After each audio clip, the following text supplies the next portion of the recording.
Good morning, y'all. It's been a minute. Glad to see it.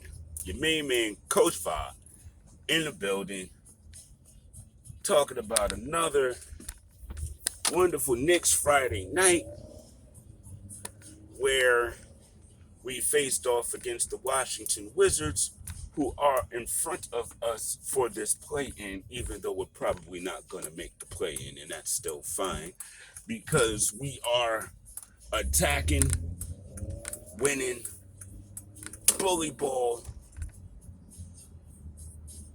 We are growing as a foundational unit, and I am here for it. I'm here for the emergence of Jericho Sims. Grimes was back last night. You know what I mean? Hitting this little three and getting himself back in the form. Man, RJ killing it. You know what I mean? It was a great, great, great win. I know the fourth quarter came to bite us, but we had wherewithal and we stood out and we kept it going and we got the W. You know? End of day, guys. For me, that's what matters. The rest of it doesn't matter.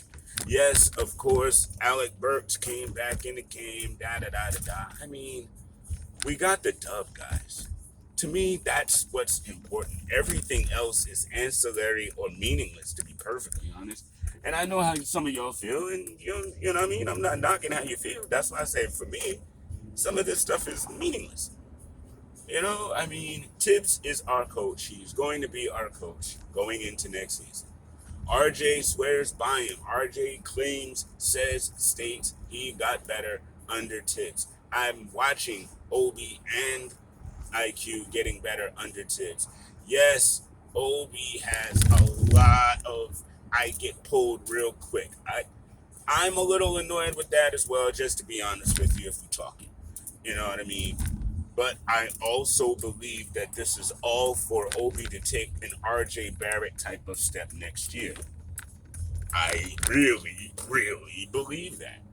I truly believe Tibbs is harder on him than anyone because Tibbs sees the most out of him, just like he did with RJ last year. But these are just my opinions, of course. But again, I do see Obi getting more run next year, most definitely. I mean, honestly, I'm really, really, really stoked for the future of this team, to be honest. I really like what Grimes has to offer. I like our draft picks from last year. I like what Sims can grow into. You know what I mean? And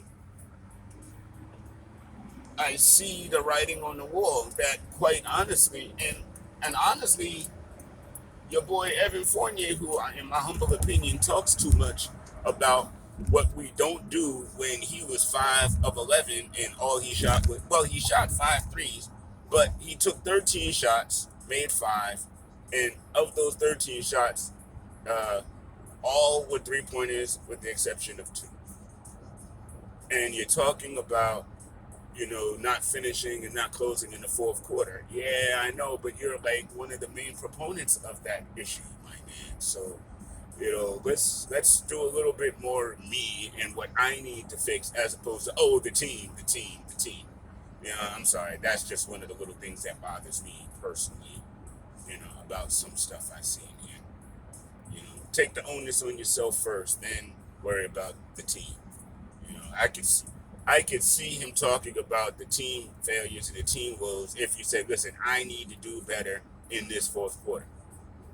Yes, I got some steals, but I need to do better in this fourth quarter. I need to hit more shots and I need to stay in my rhythm in this fourth quarter. And then the team also and stuff like that. You know what I mean? So there that is. Listen, that's how I see it. I'm not going to bring up Randall because I'm tired of everybody bringing up Randall in the negative. So it is what it is. 18 points, 17 rebounds, you know what I mean, ends up being what it is. Again, we know he is not a number one. And again, I get tired of talking about the same stuff, so the way I'm looking at this game is we got the dub. Porzingas got booed the entire game, and I love that fact. I really did. Kyle Kuzma is a threat. He really is, and he's growing up, and it's very cool to see. You know what I mean? Because folk gave up on him wild early. I feel like, you know what I mean. And he's gonna be. I don't know if he's gonna be a perennial All Star, but he's gonna be a dangerous scorer in this league. I mean, he keep getting that three consistent because again, this is not the first time Kyle Kuzma has shot his team back into a game. It's just not the first time at all. So you're gonna see more from that. I don't know what the Wizards' future is. I do not think Porzingas is long for this team. You know what I mean? But I don't know what Porzingas' future is going to end up being, man. He might end up being, the best center on Orlando for the next 5 years or so, or something like that. I don't know. But good luck to him. You know what I mean? And that's a lesson to him, his brother, and other folk in the league, man. Make sure you're locked in before you start getting the big head. Make sure your body don't betray you. Make sure your skill set doesn't fall off. You know what I mean? Before you start making demands of an organization and stuff. That's all I got to say about that. And I'll leave the rest of that alone.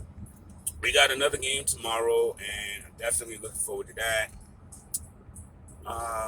Dude, man, again, I'm watching the games for supporting my team and not necessarily pushing for a play-in or the lottery for this matter. And I'm not getting mad at my team for winning games. I will never do that. Because honestly, as we know, the lottery ain't guaranteed for the Knicks ever. And honestly, we got a star in RJ out of the draft. So I think we drafted well, and now it's time to get that going. So, listen, build the team around RJ, continue to do what we're doing, continue to win, continue to play Knick basketball, and enjoy the rest of the season, y'all. I know I am. Thank y'all for tuning in, vibing with me through this Knick journey. And yes, I am rocking my Knicks Corner podcast jump ball sweatshirt in the building. And big shouts to my brother Danny B. You know what it is. He was at the game last night doing it big. You know what I'm saying? Yo, out. I will holler at you. Be good. Next corner tomorrow night. Peace.